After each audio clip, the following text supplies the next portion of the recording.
அனைவருக்கும் வணக்கம். ஜூன் மாத ராசி பலன்கள் 2025. இந்த ஜூன் மாதம் நம்முடைய ராசி மற்றும் நம்முடைய லக்னத்துக்கு எப்படி இருக்கு அப்படிங்கறத இப்போ டீடைலா கிளியரா நம்ம பார்க்கலாம். வீடியோ ஸ்டார்ட் பண்றதுக்கு முன்னாடி நீங்க நம்ம சேனலை சப்ஸ்கிரைப் பண்ணாம இருந்தீங்கன்னா மறக்காம சப்ஸ்கிரைப் பண்ணிக்கோங்க. அப்படியே பக்கத்துல இருக்க பெல் சிம்பலை கிளிக் பண்ணிக்கோங்க. அப்பதான் நாங்க போற இது போல யூஸ்ஃபுல்லான வீடியோக்கள் உங்களுக்கு உடனுக்குடனே நோட்டிபிகேஷனாக கிடைக்கும்.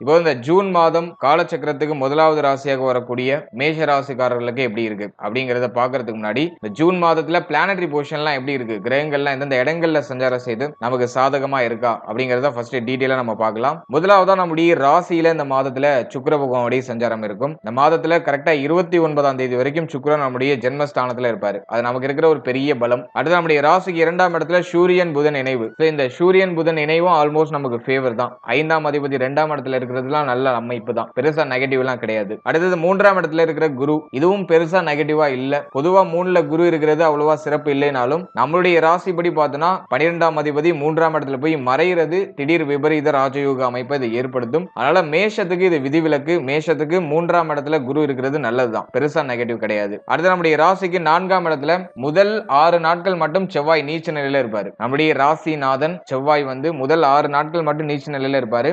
6ஆம் தேதிக்கு மேல செவ்வாய் பூர்வ புண்ணிய ஸ்தானத்துக்கு டிரான்சிட் ஆகி கேதுவோடு இணைகிறாரு. நம்முடைய ராசிநாதன் 5ஆம் இடத்துக்கு வர்றது நல்லதுதான். ஆனா கேதுவோடு இணைகிறது கொஞ்சம் டிம்மான பலன்களை கொடுக்கும். ஆனா பெருசா பிரச்சனை இல்லைன்னு அர்த்தம். அடுத்து நம்முடைய ராசிக்கு 11ஆம் இடத்துல ராகுவுடைய சஞ்சாரம் மிக மிக பலமான அமைப்பு. குரு பார்வை வாங்கிய ராகு. நிச்சயமாக இந்த காலகட்டம் நமக்கு ராகு பலம் பொருந்திய ஒரு காலகட்டம்னே நம்ம எடுத்துக்கலாம். ராகு 11ல இருக்கிறது மிகப்பெரிய வலிமை. அதுலயும் குரு பார்வையில் இருக்கிறது இன்னும் சிறப்பு, கூடுதல் சிறப்பான பலன்களை கொடுக்கும். 12ஆம் இடத்துல சனி விரய சனியா டிராவல் பண்றாரு.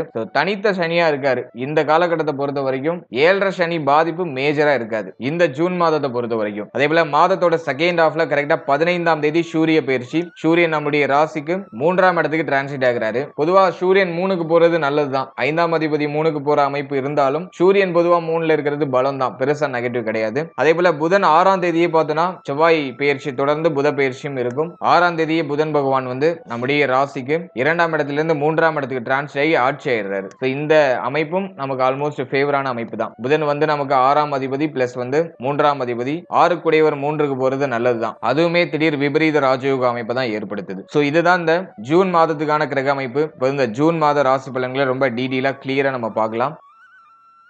முதலாவதா சுக்கிரன் நம்முடைய ஜென்மஸ்தானத்துல 7ஆம் அதிபதி 2ஆம் அதிபதி ஜென்மத்துல. குடும்பத்துல நிறைய சுப விசேஷம் இந்த மாதத்துல நடக்கும். குடும்பம் சம்பந்தமான விஷயங்கள்ல சுப மாற்றங்களை நிறைய பண்றதுக்கு முயற்சி பண்ணுவீங்க. இது ஒரு பிளஸ் ஆன ஒரு விஷயம். அடுத்தது ரொம்ப முக்கியமா பார்த்தோம்னா நிறைய பேருக்கு திருமண முயற்சிகள் கைகூடி வரும். திருமண முயற்சிகள்ல நல்ல செய்தி கிடைச்சிடும். இந்த மாதத்துல இருக்கிற ஒரு பெரிய பாசிட்டிவான விஷயமா நான் இதை பாக்குறேன். திருமண முயற்சியில இருக்கிறீங்க, திருமணம் சார்ந்த விஷயங்கள்ல ட்ரை பண்ணிட்டு இருக்கீங்கன்னா இந்த டைமிங்ல நல்ல செய்தி சாலிடா கிடைச்சிடும். 7ஆம் அதிபதி ஜென்மத்துல இருக்கிறது திருமண முயற்சி சம்பந்தமான சிந்தனை கொடுக்கும். பிளஸ் இந்த திருமண முயற்சியில நல்ல செய்திகளை நமக்கு கொண்டு சேர்க்கும். அடுத்த திருமணமானவர்களை பொறுத்த வரைக்கும் இந்த மாதத்தை பொறுத்த வரைக்கும் பார்த்தோம்னா வாழ்க்கை துணையோட இருந்த கருத்து போராட்டம் பிரச்சனைகள் எல்லாமே இந்த மாதத்துல சரியாயிடும். இந்த மாதத்துல வாழ்க்கை துணையால மகிழ்ச்சி, வாழ்க்கை துணையால ஆதாயம், வாழ்க்கை துணைய முழுமையான ஒத்துழைப்பு நமக்கு கிடைக்கிறது. வாழ்க்கை துணைய உடல் ஆரோக்கியத்தில் இருந்த பிரச்சனைகளுக்கு நிவர்த்தி கிடைக்கிறது. அதே போல வாழ்க்கை துணையால ஏற்பட்ட விரைய செலவுகள்லாம் குறைகிறது. அதெல்லாம் இந்த மாதத்துல நமக்கு சுபத்துவமா இருக்கும்.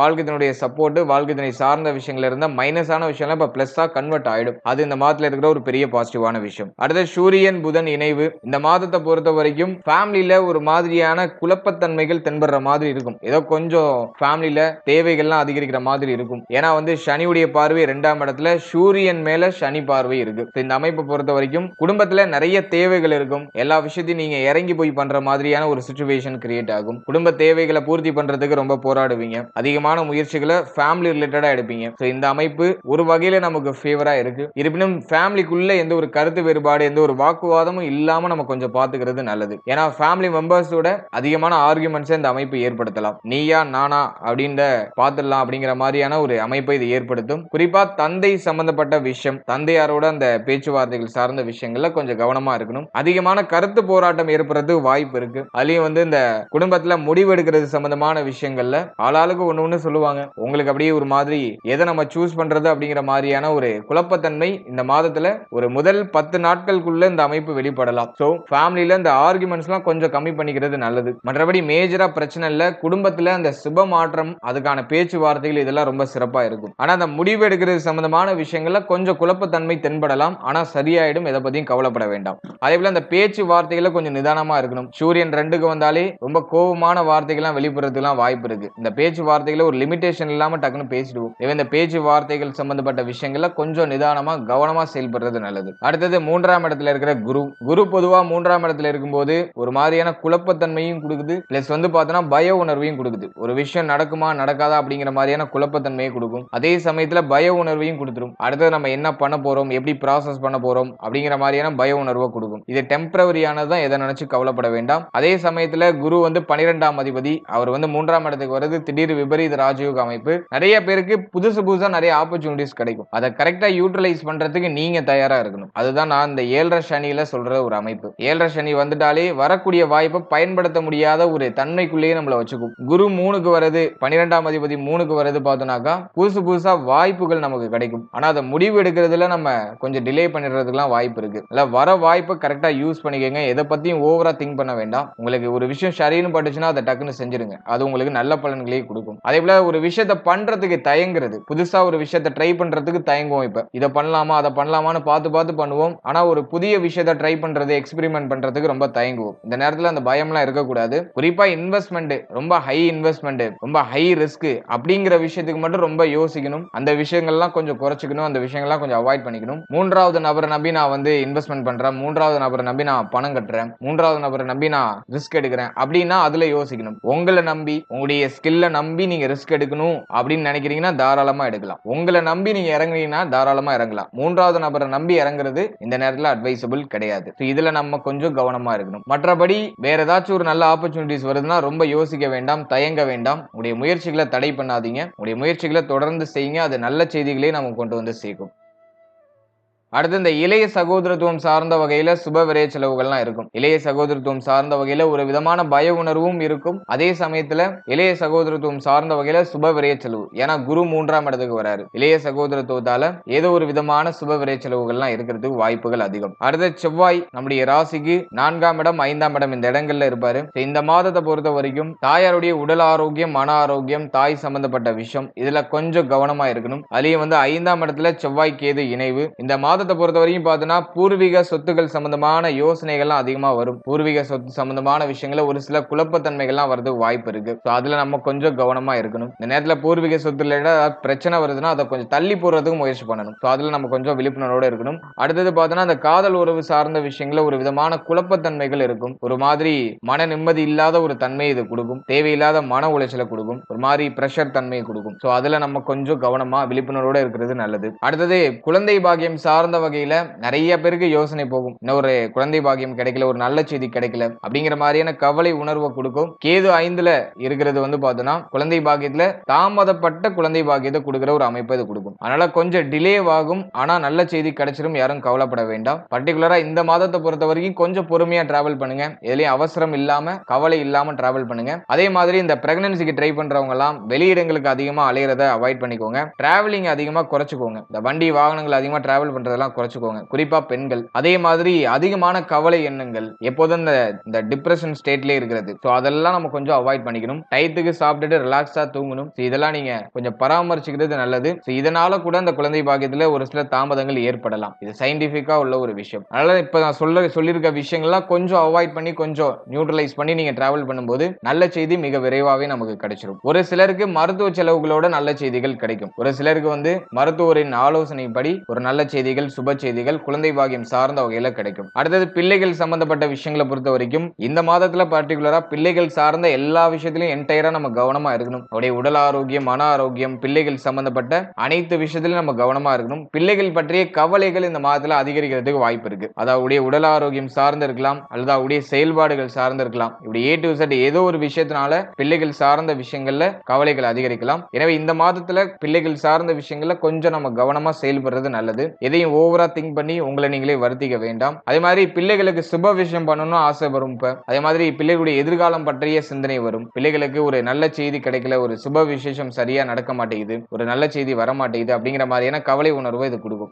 இந்த மாதத்தை பொறுத்த வரைக்கும் பிள்ளைகள் சார்ந்த அனைத்து விஷயத்திலையும் அம்மா கொஞ்சம் நிதானமா டிராவல் பண்றது நல்லது. எதுலயும் அவசரம் இல்லாம செயல்படுறது நல்லது. அது நமக்கு நல்ல செய்திகளே கொண்டு வந்து சேர்க்கும். அடுத்தது தொழில், உத்தியோகம், பொருளாதாரம் இது சம்பந்தமான விஷயங்களை பொறுத்த வரைக்கும் சனி பகவான் 12ஆம் இடத்துல நிறைய பேருக்கு வெளிநாடு யோகம், வெளிநாடு போறதுக்கான பாக்கியம், சொந்த ஊரை விட்டு வெளிநாடு, வெளி ஊரு, வெளி மாநிலம் போய் சம்பாதிக்கிறதுக்கான யோகம் அதெல்லாம் இந்த மாதத்துல ஏற்படும். இந்த மாதம் வந்து உத்தியோகம் இல்லாதவங்களுக்கு உத்தியோக வாய்ப்பை சாலிடா கிரியேட் பண்ணிடும். அது போன மாதத்துல இருந்து ஆக்டிவேட் ஆயிட்டு இந்த மாதத்துல மேக்சிமம் நிறைய பேர் வேலைக்கு போயிடுவாங்க. ஏன்னா ராகுவும் 11ஆம் இடத்துல இருக்கிற அமைப்பு பொருளாதாரத்தை கையில கொண்டு வந்து சேர்த்தே ஆக வேண்டும். எனவே இந்த அமைப்பை பொறுத்த வரைக்கும் உங்களுக்கு பிடிக்கலைனாலும் வேலைக்கு போயிட ஒரு கட்டாயம் இருக்கும். உங்களுக்கு ஒரு விஷயத்தை செய்ய பிடிக்கல, இந்த வேலை எனக்கு பிடிக்கலைனாலும் அந்த வேலையை பார்த்தே ஆக வேண்டும் அப்படிங்கிற ஒரு கட்டாய அமைப்பு வந்துடும். அது ஏதோ ஒரு ரூபத்துல இருக்கும். அதே போல உத்தியோகம் சார்ந்த விஷயங்களை பொறுத்த வரைக்கும் இந்த வேலை நான் பிடிச்சி செய்யறேன் அப்படிங்கறத தாண்டி நிறைய பேருக்கு வந்து பார்த்தோம்னா கட்டாயத்தின் பேர்ல செய்யறேன் அப்படின்னு தான் சொல்லுவாங்க. ஏன்னா டைமிங் அப்படிதான் இருக்கு. நீங்க செய்யற உத்தியோகம், பாக்குற தொழில் இதெல்லாம் வந்து பார்த்தோம்னா ஒரு மாதிரி பிரஷரா போற மாதிரி இருக்கும். ஒரு கம்ஃபர்ட் ஜோன் இருக்காது. இதுதான் இங்க இருக்கிற ஒரு முக்கியமான பாயிண்ட். வேற ஆப்ஷன் இல்ல, நான் இதை பண்ணி தான் ஆகணும் அப்படிங்கிற ஒரு அமைப்பின் பேர்ல தான் நிறைய பேர் டிராவல் பண்ணிட்டு இருப்பாங்க.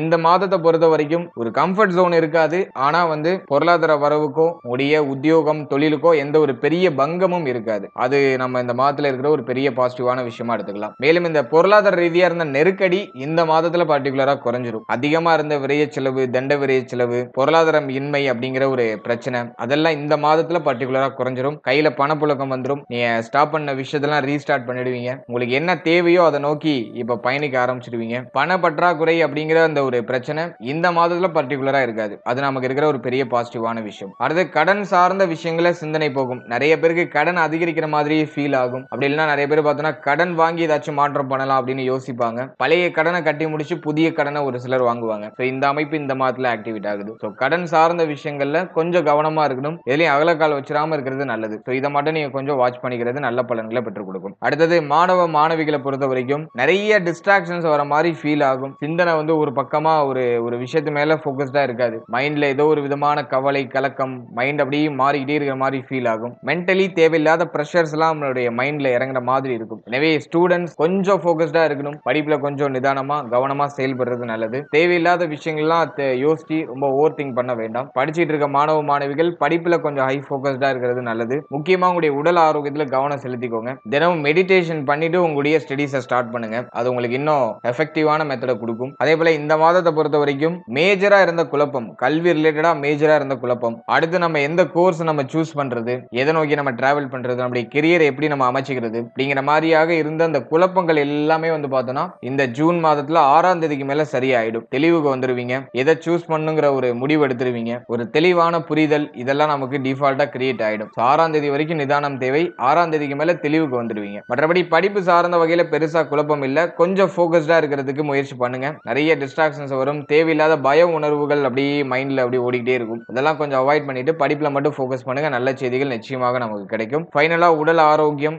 இந்த மாதத்தை பொறுத்த வரைக்கும் ஹெல்த் ரீதியா பெரிய அளவுல எந்த ஒரு ட்ரபிளும் இருக்காது. முக்கியமா இந்த மாதத்துல கண் சம்பந்தமான விஷயங்கள கொஞ்சம் கவனமா இருக்கணும். கண்ணுல ஏதாச்சும் பூச்சி அடிக்கிறது, அப்படின்னா உஷ்ணாதிக்கம் சம்பந்தமான பிரச்சனைகள் ஏதாச்சும் கண்ணுல வருது, இது சார்ந்த வகையில ஏதாச்சும் பிரச்சனைகள் வரலாம். மற்றபடி இந்த மாதத்துல ஹெல்த் ரிலேட்டடா மேஜரா எந்த பிரச்சனையும் இல்ல. இருப்பினும் 7.5 சனி நடந்துட்டு இருக்கிறதுனால சாப்பிடுற சாப்பாடு, நீங்க செய்யற செயல்பாடு எல்லாத்துலயும் கொஞ்சம் கவனமா இருக்கணும். அதே மாதிரி உணவுல கொஞ்சம் கவனமா இருக்கிறது நல்லது. ஹெல்த்தியான ஃபுட்டா சாப்பிடுங்க. வெளியிடங்கள் அதிகமா சாப்பிடறதெல்லாம் கொஞ்சம் குறைச்சிக்கிட்டு ஹோம் மேட் ஃபுட்டா ட்ரை பண்ணுங்க. அது இன்னும் கூடுதலான உங்களுக்கு ஒரு நல்ல பலன்களை கொடுக்கும். அதே மாதிரி தினமும் மெடிடேஷன் பண்ணுங்க. மைண்டை ரிலாக்ஸா வச்சுக்கணும். இப்போ எதை பத்தி யோசிக்க கூடாது ரொம்ப. அதனால மெடிடேஷன் பண்ணுங்க. அதே போல உங்களுடைய இஷ்ட தெய்வ வழிபாடு, தெய்வ வழிபாட்டோட நாட்களை கடந்து வரணும். இஷ்ட தெய்வ வழிபாடு பண்ணுங்க. தான தர்மம் பண்றதுக்கு வாய்ப்பு இருக்கிறவங்க தயவு செஞ்சு தான தர்மங்கள்ல உங்களுடைய சிந்தனைகளை அதிகப்படுத்திக்கோங்க. தான தர்மம் செய்யறதுக்கு முயற்சி பண்ணுங்க. ஏன்னா 7.5 சனி வந்துட்டனாலே தான தர்மம் செய்யறவங்களுக்கு பெருசா பாதிப்புகளை கொடுக்கறது இல்ல. ஒரு சில சோதனைகளை கொடுத்தாலும் அது எண்ட் ஆஃப் த ரிசல்ட்ல உங்களுக்கு ஃபேவரா மாத்தி கொடுத்துரும். அதனால தான தர்மம், மற்றவர்களால வாழ்த்தக்கூடிய அந்த வார்த்தைகள் இதெல்லாம் நீங்க இந்த நேரத்துல அதிகமா இன்க்ரீஸ் பண்ணிக்கிறது நல்லது. அது உங்களுக்கு இன்னும் ஒரு கூடுதலான பூஸ்டப் கொடுக்கும், ஒரு கான்பிடென்ட் கொடுக்கும். சோ இதுல எல்லாம் நம்ம கொஞ்சம் ஃபோக்கஸ் பண்ணிக்கிறது நல்லது. மற்றபடி இந்த ஜூன் மாதத்தை பொறுத்த வரைக்கும் மேஷ ராசிக்கு பெரிய அளவுல எதுலயும் ட்ரபிள் இல்ல. லவ் ரிலேஷன்ஷிப், குழந்தை பாக்கியம், பிள்ளைகள் சார்ந்த விஷயம், இந்த பூர்வீக சொத்து ரிலேட்டடான விஷயம், இதெல்லாம் மட்டும் நம்ம கொஞ்சம் கவனமா இருக்கணும். மற்றபடி மற்ற விஷயங்கள்லாம் நமக்கு ஆல்மோஸ்ட் ஃபேவரா தான் இருக்கு. எதுலயும் பெரிய அளவுல குழப்பங்கள் இல்ல. எனவே மைண்ட் ரிலாக்ஸா வச்சு உங்களுடைய வர வாய்ப்புகளை சரியா யூஸ் பண்ணி டிராவல் பண்ணுங்க. எதை நினைச்சு கவலைப்படாம டிராவல் பண்ணுங்க. எல்லாமே நமக்கு சுபத்துவமாவே முடியும். வாழ்த்துக்கள். இப்போ நீங்க இதுவரைக்கும் பார்த்த பலன்கள் ஒரு பொதுவான கோச்சார பலன்கள். இந்த பொது பலன்கள் உங்களுக்கு எவ்வளவு பெர்சன்டேஜ் பொருந்தி வருது அப்படிங்கறத கமெண்ட் செக்ஷன்ல மறக்காம உங்களுடைய ஃபீட்பேக்கை கொடுங்க. நீங்க கொடுக்குற ஃபீட்பேக்கை வச்சு தான் நான் அடுத்த ரிசர்ச் நான் மேற்கொள்ள முடியும். எனவே உங்களுடைய கருத்துக்கள் என்ன அப்படிங்கறத மறக்காம கமெண்ட் செக்ஷன்ல சொல்லிடுங்க. மேலும் இந்த பொது பலன்கள் நிறைய பேருக்கு டிஃபரன்ஸா இருக்கும். நிறைய டிஃபரன்ஸ் வரதுக்கெல்லாம் வாய்ப்பு அதிகம். ஏன்னா உங்களுடைய ஜனனகால ஜாதகத்துல தசா புக்தி அந்தரம் ஒரு ட்ராக்ல டிராவல் ஆயிட்டு இருக்கும். உங்களுடைய ஜனனகால ஜாதகத்துல கிரக அமைப்புகள் ஒரு மாதிரி இருக்கும். இதெல்லாம் பொறுத்து தான் அந்த கோச்சாரம் உங்களுக்கு எவ்வளவு பர்சன்டேஜ் ரியாக்ட் ஆகும் அப்படிங்கறத சொல்ல முடியும். அதே போல நல்ல யோக தசை நடக்குதுனாக்கா நிறைய நல்ல பலன்கள் தான் கிடைக்கும். அவயோக தசை நடக்குதுனாக்கா கொஞ்சம் நம்ம கேர்ஃபுல்லா டிராவல் பண்ணணும். அவயோக தசை நடக்கிறவங்களுக்கு கோச்சார ரீதியா நல்ல காலமாக இருந்தாலும் அவங்களுக்கு நடக்கிறது பூரா ஏதோ நெகட்டிவாவே ஃபீல் ஆகும். சொல்ற விஷயம்லாம் அந்த அளவுக்கு ஒத்து வராது. எனவே உங்களுடைய 100% பலன்களுக்கு உடைய ஜனனகால ஜாதகத்தை தான் நீங்க கரெக்டா அனலைஸ் பண்ணி பார்க்கணும். உடைய குடும்ப ஜோதிடர் அணுகி உங்களுக்கு என்ன தசா புக்தி நடக்குது, கிரக அமைப்புகள்லாம் எப்படி இருக்குங்கிறத ஒரு வாட்டி கிளாரிஃபை பண்ணிட்டு இந்த கோச்சார பலன்களை அதோட சூப்பர் கம்போஸ் பண்ணி பார்க்கும்போது உங்களுக்கு ஒரு நல்ல புரிதல் அப்படிங்கிறது ஏற்படும். மேலும் நம்மளுடைய சேனல்ல குரு பெயர்ச்சி பலன்கள் ரொம்ப டீடைலா ரிலீஸ் பண்ணியிருக்கோம். 27 நட்சத்திரத்துக்கும் ரிலீஸ் பண்ணியாச்சு, 12 ராசிகளுக்கும் ரிலீஸ் பண்ணியாச்சு. ராசி நட்சத்திரம் ரெண்டுக்குமே பலன்கள் ஆல்மோஸ்ட் ஒரே மாதிரி தான் இருக்கும். பெரிய அளவுல டிஃபரன்ஸ் இருக்காது. நீங்க உங்களுடைய நட்சத்திரத்துக்கு பார்த்தாலும் சரி, ராசிக்கு பார்த்தாலும் சரி, அந்த வீடியோக்கான லிங்க் டிஸ்கிரிப்ஷன்ல கொடுக்குறேன். அப்படிலாம் நம்மளுடைய சேனல்ல அவைலபிளா இருக்கும். நம்மளுடைய பிளேலிஸ்ட்டை நீங்க செக் பண்ணி பார்த்தீங்கன்னாக்கா குரு பெயர்ச்சி நட்சத்திர பலன்கள் அப்படின்னு சொல்லிட்டு ஒரு பிளேலிஸ்ட் இருக்கும். அதுல உங்களுடைய நட்சத்திரத்தை நீங்க கிளிக் பண்ணி பாருங்க. அதுலயும் உங்களுக்கு ஒரு நல்ல புரிதல், ஒரு தெளிவு கிடைக்கும். அதே போல ஒரு ராசி, ஒரு நட்சத்திரம், ஒரு லக்னத்துக்கும் ஜெனரல் பிரெடிக்ஷன் போட்டிருக்கோம். தெளிவா கிளியரா ஒரு பொது பலன்கள் கொடுத்திருக்கோம். உங்களுடைய வாழ்க்கை, உங்களுடைய தொழில், உங்களுடைய உத்தியோகம், இப்படி A to Z உங்களுடைய லைஃப் சம்பந்தமான விஷயங்கள் எல்லாத்தையும் எக்ஸ்பிளைன் பண்ணி 27 நட்சத்திரத்துக்கும் பலன்கள் ரிலீஸ் பண்ணிருக்கோம். அதே போல 12 ராசி, 12 லக்னம் எல்லாத்துக்குமே டீடைலா ரிலீஸ் பண்ணிருக்கோம். பிறந்த தேதிகளுக்குமான பலன்களும் கூட ஆல்மோஸ்ட் நாங்க ரிலீஸ் பண்ணியாச்சு. அந்த வீடியோலாம் நம்மளுடைய சேனல்ல அவைலபிளா இருக்கு. உங்களுக்கு ஃப்ரீ டைம் இருக்கும்போது அதையுமே ஒரு வாட்டி செக் பண்ணி பாருங்க. அதுவும் உங்களுக்கு நிச்சயமா யூஸ்ஃபுல்லா இருக்கும். And finally very limited time. So be cool, stay happy, stay healthy and enjoy. வாழ்த்துக்கள்.